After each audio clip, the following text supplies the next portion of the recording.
Good evening, I'm John Yang. On Capitol Hill, lawmakers are taking 11th hour efforts to avoid a government shutdown at midnight tonight, right down to the wire. This afternoon, the House overwhelmingly passed a 45-day temporary spending bill after House Speaker Kevin McCarthy, unable to overcome disagreements in his own party, turned to House Democrats for help. In the end, more Democrats voted for the bill than Republicans.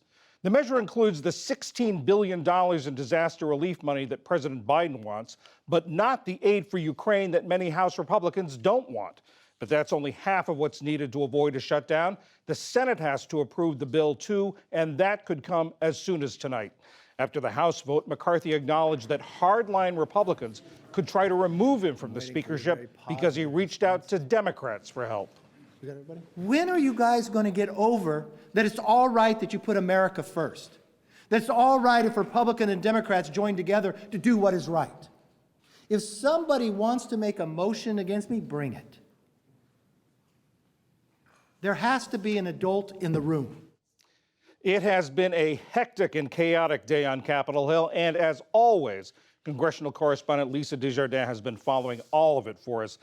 Lisa, just 24 hours ago, it looked like a shutdown was inevitable. Right. And now here we are, one step away, a Senate vote away from putting it off. Right. What happened? Yeah, I said it would take a legislative miracle, and in a way, we got one. It also needed a complete collapse of the House Republican Party, them realizing that they really did not have a plan at all, and that the only way out was either to go deeper in and cause a lengthy shutdown, or to have a simple continuing resolution to fund government that they thought would pass with many Democrats. You just heard the speaker say, bring it on, about a motion, what's called a motion to vacate the speakership. Do you think, is that going to happen? I think it will. I don't know when. He is calling what he thinks is the bluff of those hardliners who oppose him. But it doesn't matter to them if they win or not. They have a point to make. They really do object to the speaker. They have the ability, just a single member, to try and motion to vacate him. And if they do that, even if the vast majority of Republicans support Speaker McCarthy, the question's up to Democrats, because you need a majority of the House to elect a speaker. So Democrats can then sort of maneuver, maybe try and get something out of Speaker McCarthy to help him keep his job. It leads to a lot of other different plot lines. Now, what's the outlook in the Senate right now? It looks good. Senators want to pass this deal. It's a question of when, how fast they can move. Senate not known for its exceeding speed. But tonight, they want to avoid this deadline. They don't want to shut down even a Sunday one. As we speak right now, they are asking every senator if they will object to speeding this up.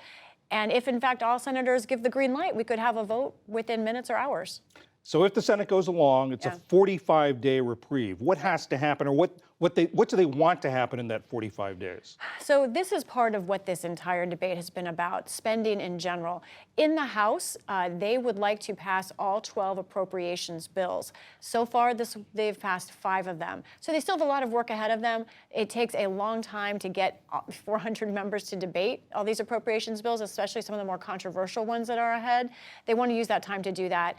And also, by the way, negotiate those bills with the Senate. We're not just talking dollars and the size of government, which in of itself is a very difficult debate, but also policy. These bills contain things about abortion. Should abortion pills be allowed to be sold in the mail, for example? Those are intractable, long-time debates that may take more than 45 days as well, but now they've got another 45 days to try and figure it out. What does this past 24 hours tell us about the House Republicans, about the state of the House Republican Party? I think that it is what we expected. I think that we knew that this was a body that operates on instinct and not on plan. There is not really strategy.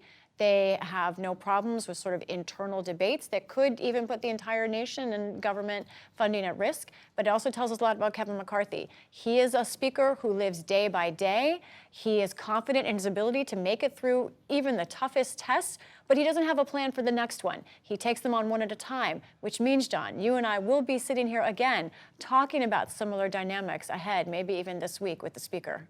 Let's remind people what the alternative was. If they hadn't done this, what the alternative would have been, and also what we'll be facing in 45 days. Right. Well, the alternative, if they hadn't done this, we would have had a government shutdown starting tonight. That's 2 million federal workers, another 4 million federal contractors, many of whom would have been sent home. It could have gone long, and that would have meant meant maybe no paychecks for many of those people. Some services would have stopped, like WIC, the Program for Women, Infants, and Children. And also Moody's Analytics and others could have downrated our credit. So a lot was at stake. And now we have to kind of see the next steps, because all of that is still hanging in the balance again, and this time getting closer to Thanksgiving. Never a dull moment. Lisa Desjardins, thank you very much. You're welcome.